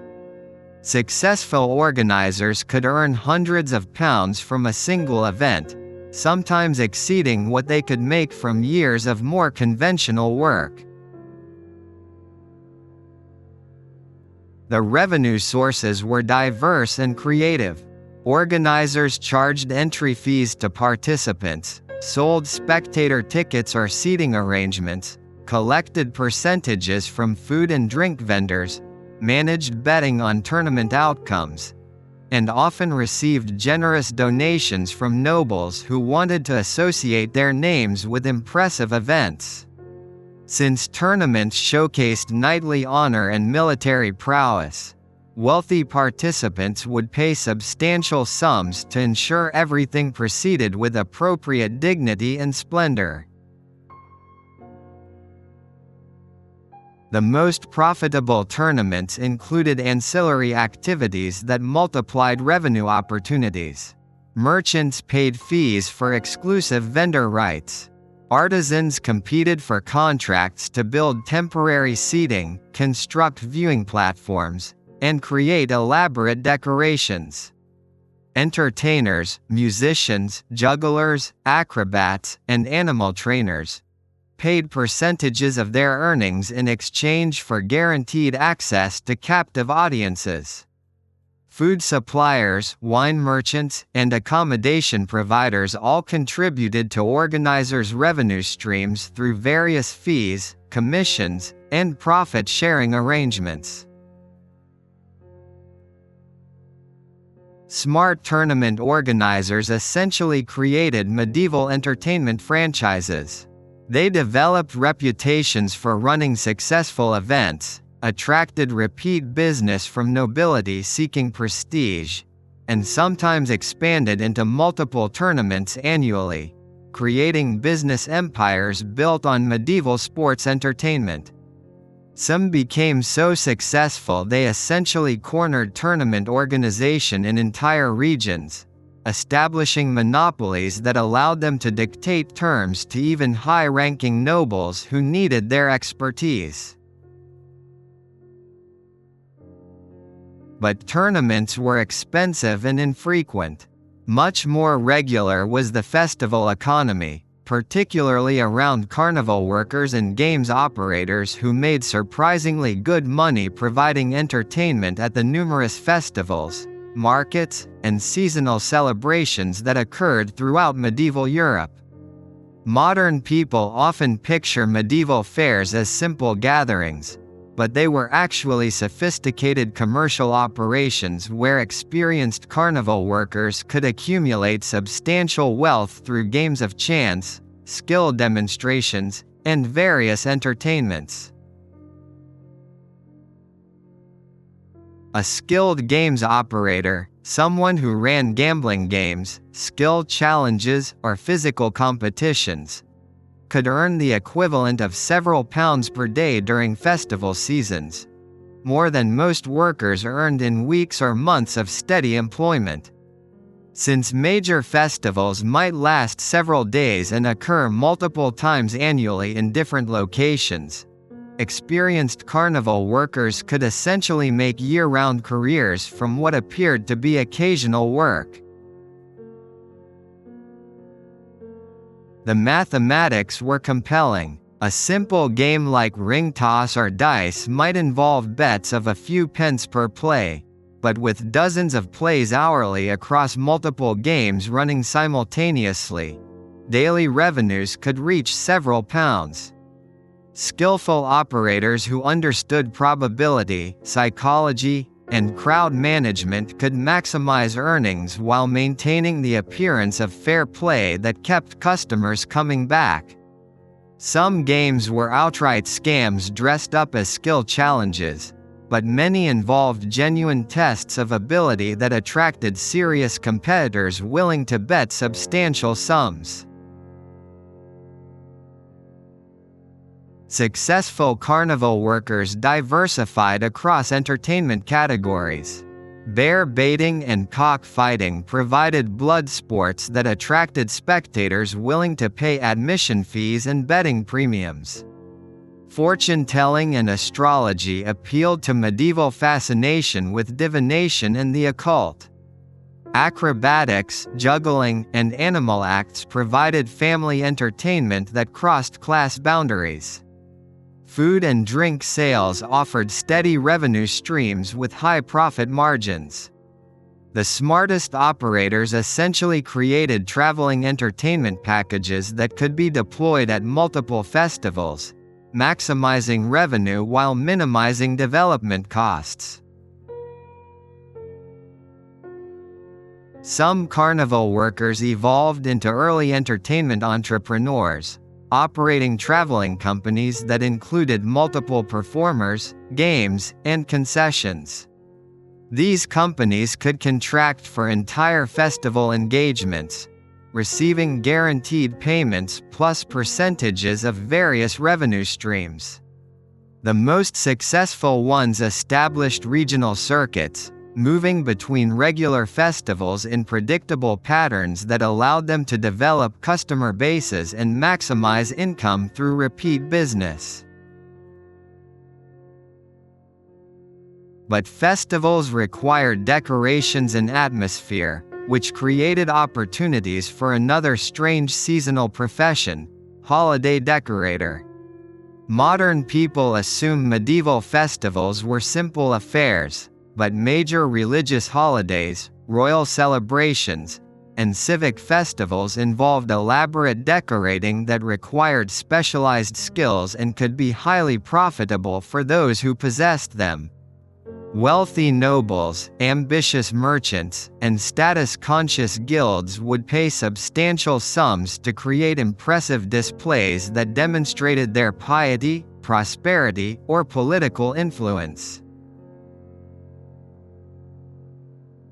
A master holiday decorator could charge fees that seem astonishing for temporary work. Creating elaborate displays for major festivals might earn £5 to £10 for a few weeks' work, placing decorators among the highest-paid seasonal workers in medieval society. The best ones developed reputations that attracted business from multiple clients, allowing them to work almost continuously through various holiday seasons. Christmas decorations in winter, Easter displays in spring, harvest festivals in autumn, civic celebrations throughout summer. The work involved diverse skills that modern decorators would recognize but medieval workers had to invent. Creating temporary structures that could support elaborate decorations required engineering knowledge. Developing color schemes and visual themes demanded artistic sensibility. Managing work crews to install decorations efficiently required organizational ability. Some decorators specialized in particular types of work: religious imagery for church festivals, heraldic displays for noble celebrations, commercial decorations for market days, or theatrical sets for civic pageants. The smartest decorators understood that their real business wasn't decoration but emotional manipulation. Medieval life was difficult, dangerous, and often dreary. Major holidays provided necessary psychological relief through spectacle and beauty. Decorators who could create genuinely transformative experiences, turning ordinary spaces into magical environments, could command premium prices because they delivered value that transcended the mere material elements of their work. Some decorators leveraged their skills into related business opportunities. Floral arrangements for weddings and funerals provided steady income outside festival seasons. Interior decoration for wealthy homes offered year-round employment. Teaching decoration skills to apprentices created revenue streams through training fees. Supplying decorative materials, fabrics, paints, structural elements, and various embellishments allowed decorators to capture profits at multiple levels of their industry. Perhaps the strangest seasonal profession, and one of the most profitable, was ice and snow merchant. Modern people with refrigeration don't realize how valuable ice was in medieval society, or how creative entrepreneurs could make fortunes by harvesting, storing, and selling something that nature provided free but required immense ingenuity to utilize effectively. Ice wasn't just for cooling drinks. It was essential for food preservation, medical treatments, luxury goods, and various industrial processes. The concept seems impossible. How could anyone make money selling frozen water in an era without artificial freezing? But successful ice merchants did exactly that, using techniques that combined traditional knowledge with sophisticated engineering. They harvested ice from frozen lakes and rivers during winter, stored it in specially constructed underground ice houses insulated with straw, sawdust, and various materials that prevented melting, then sold it throughout the year at prices that could exceed the value of silver by weight during summer months. The economics were extraordinary. Harvesting ice during winter required paying workers for dangerous cold weather labor, but the raw material itself cost nothing. Storing ice demanded substantial capital investment in construction and maintenance, but the real value emerged during summer, when ice became a luxury product that wealthy customers would pay almost anything to obtain. A single ice house might contain hundreds of tons of ice harvested over several weeks, then sold over 6 months at steadily increasing prices as supplies dwindled and demand peaked. The most successful ice merchants operated on industrial scales. They constructed multiple ice houses in strategic locations near wealthy customers, noble castles, monasteries, major merchant houses, and important civic buildings. They developed transportation networks that could move ice quickly without excessive melting, using insulated carts and scheduling deliveries during cool hours. They diversified into related products: ice storage for food preservation, ice supply for medical facilities, ice provision for specialty industries like brewing and confectionery. Medical applications provided particularly profitable niche markets. Physicians used ice to reduce fevers, treat injuries, and perform certain procedures. Monasteries needed ice for preserving medicinal herbs and various compounds. Wealthy patients would pay premium prices for ice during illness, creating demand that was insensitive to price increases. Ice merchants who established relationships with medical providers could count on steady high-margin business that supplemented their general consumer sales. The smartest ice merchants eventually became early utility providers, offering regular ice delivery services to wealthy households and businesses on subscription models. They diversified into related cold-based businesses, cold storage for merchants who needed to preserve goods, ice supply for festivals and celebrations, snow collection for luxury cooling applications that went beyond simple ice usage. Some eventually got into food transportation, using their cold management expertise to ship perishable goods over longer distances than would otherwise be possible, opening entirely new business opportunities. What made all these seasonal professions so profitable was their combination of specialized expertise, timing precision, and market capture. Harvest masters understood agricultural cycles better than anyone else.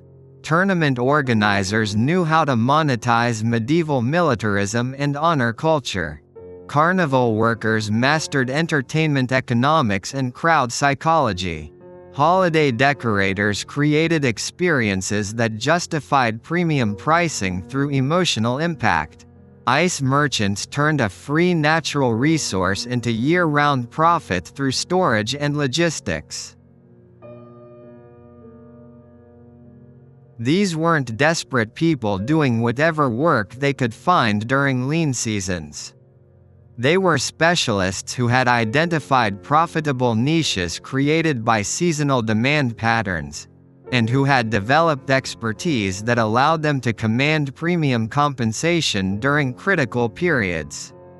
The seasonal nature of their work often meant they could pursue multiple opportunities throughout the year, maximizing annual income while maintaining varied careers that prevented the monotony of year-round employment. The most successful seasonal workers eventually became business owners who employed others, creating enterprises that continued operating even when individual specialists moved to other opportunities. Harvest masters became labor contractors. Tournament organizers became event management companies. Carnival workers operated traveling entertainment businesses. Decorators established design firms. Ice merchants built utility enterprises. They proved that medieval economies had flexibility and opportunity that allowed clever, skilled people to make remarkable incomes by mastering the calendar and understanding that some of the most valuable work was necessarily temporary. Understanding these seasonal professions reveals yet another layer of medieval economic sophistication, one where timing, expertise, and market understanding could combine to create wealth in ways that modern people rarely imagine possible in what's often dismissed as a primitive agricultural society. As we've traveled through these strange medieval professions tonight, something should be becoming clear. The medieval economy was far more complex, more flexible, and more opportunistic than our popular stories suggest. The 10 professions we've examined, executioner, gong farmer, rat catcher, knacker, tanner, alchemist, herbalist, spice merchant, town crier, troubadour, harvest master, tournament organizer, carnival worker, holiday decorator, and ice merchant, weren't random oddities. They were part of a sophisticated economic system where scarcity, skill, and stigma created remarkable profit opportunities for anyone clever enough to see them. The patterns emerge clearly when you step back from individual professions. First and most obviously, social stigma created economic opportunity. Executioners, gong farmers, tanners, knackers, and cat skinners all faced social ostracism because their work involved death, waste, or contamination that violated medieval ideas about purity and propriety. But this social exclusion eliminated competition, creating labor monopolies where the few people willing to violate taboos could charge premium prices. Authorities compensated these workers lavishly precisely because the work was undesirable. If you couldn't attract workers with social status or pleasant working conditions, you had to pay enough money to overcome the stigma. The result was that the most reviled professions often produced the most comfortable lifestyles. Second pattern. Expertise in scarcity commanded premium value. Rat catchers during plague years, harvest masters during critical crop gathering periods, and tournament organizers who could guarantee successful events all faced situations where their skills were desperately needed for limited time periods, and clients would pay almost anything to secure competent assistance. Similarly, spice merchants who could transport goods across thousands of miles, herbalists who could cure diseases that physicians couldn't touch, and ice merchants who could preserve summer luxury in winter storage all provided services that few competitors could match. When you're one of 3 people in a city who can perform an essential service, you can essentially set your own prices.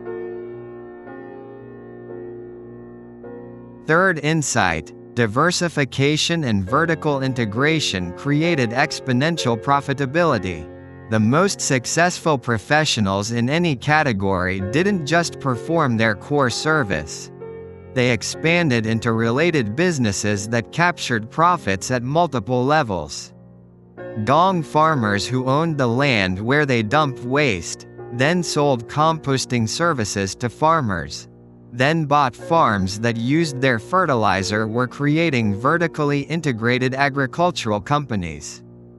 Town criers who used their information access to become real estate brokers, investment advisors, and commercial lenders were operating medieval financial service conglomerates.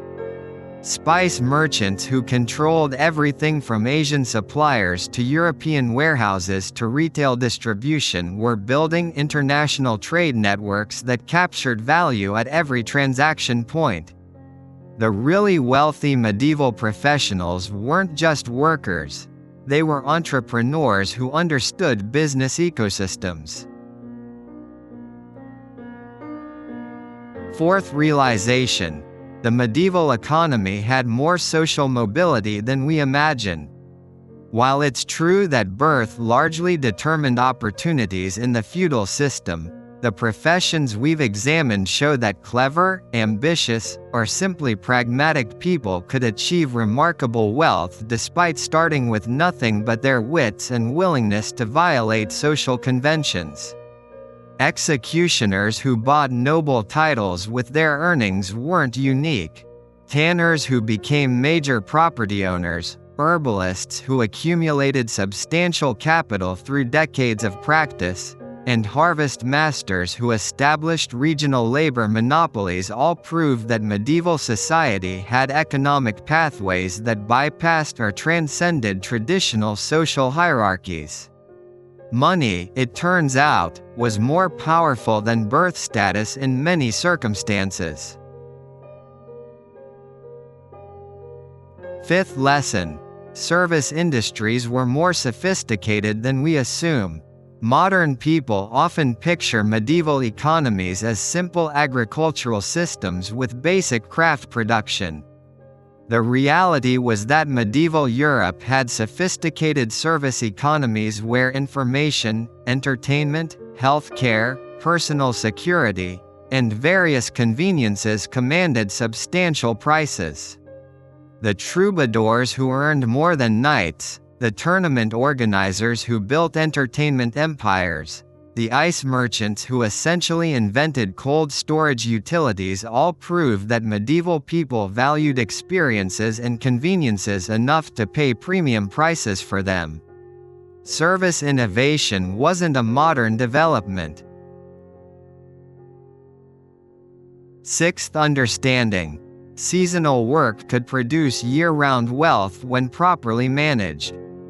The harvest masters, carnival workers, holiday decorators, and ice merchants who made fortunes in seasonal professions proved that medieval economies had sophisticated enough markets to support specialists who worked intensively during specific periods while maintaining comfortable lifestyles throughout the year.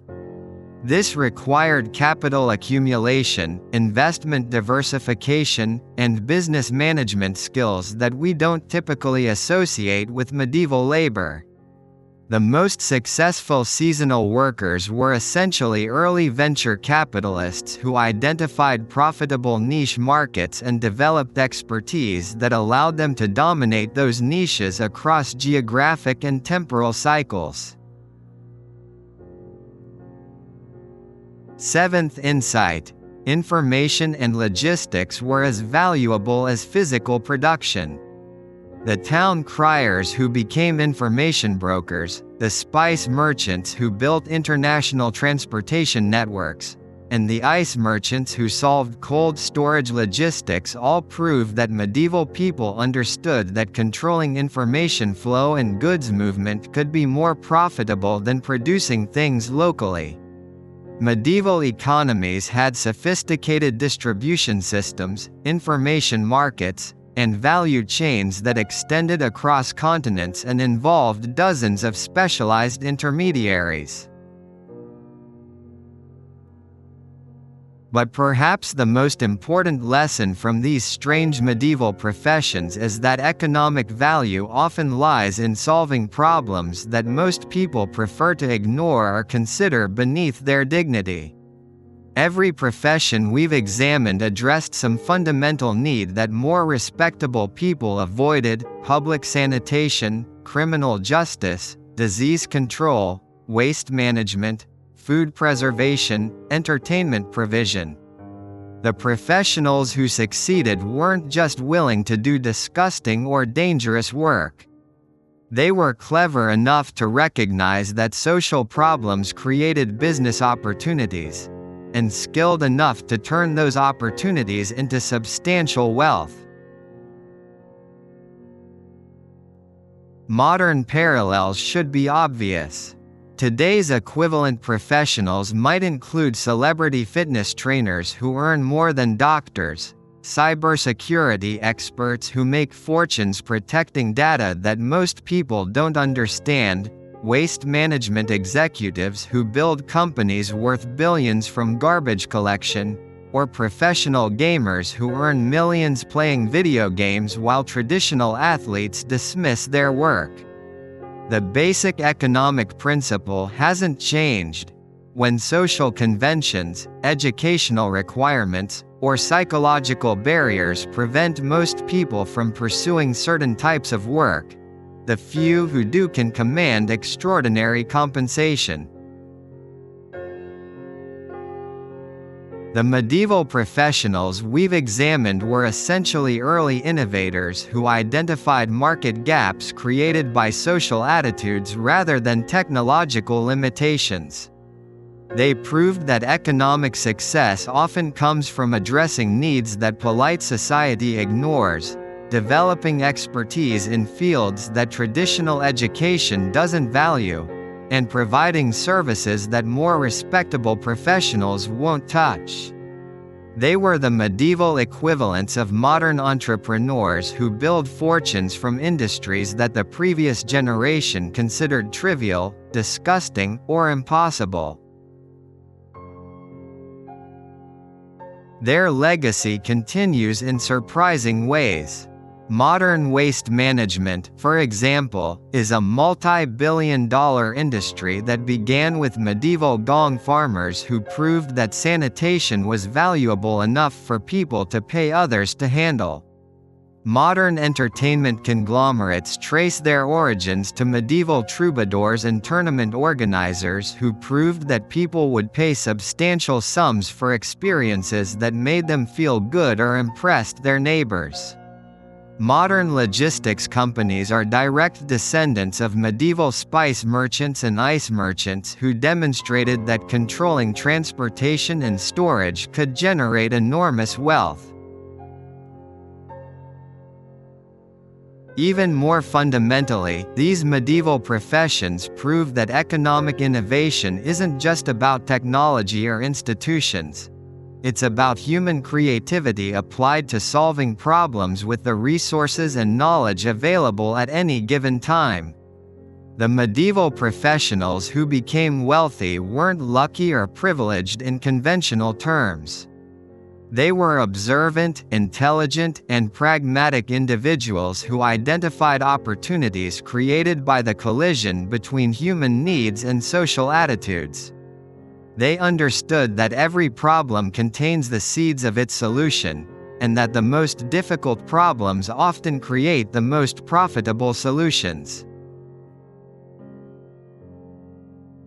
What makes their stories particularly valuable is how they challenge our assumptions about historical periods that we often dismiss as primitive or unchanging. Medieval Europe wasn't a static society waiting for the Renaissance to invent progress. It was a dynamic, complex economic system where clever people could achieve remarkable success by identifying and exploiting opportunities that their contemporaries missed or disdained. The professionals who made fortunes in these strange occupations were essentially medieval entrepreneurs who understood that wealth creation requires understanding human psychology, social dynamics, and practical needs more than it requires noble birth or formal education. As you consider these stories tonight, think about the opportunities in your own world that might seem too strange, too difficult, or too socially questionable to pursue seriously. Consider whether social stigma, lack of competition, unique expertise, or seasonal demand might be creating value in places where most people aren't looking. Medieval professionals proved that fortune favors not just the brave, but the observant, the pragmatic, and the willing to do what others won't.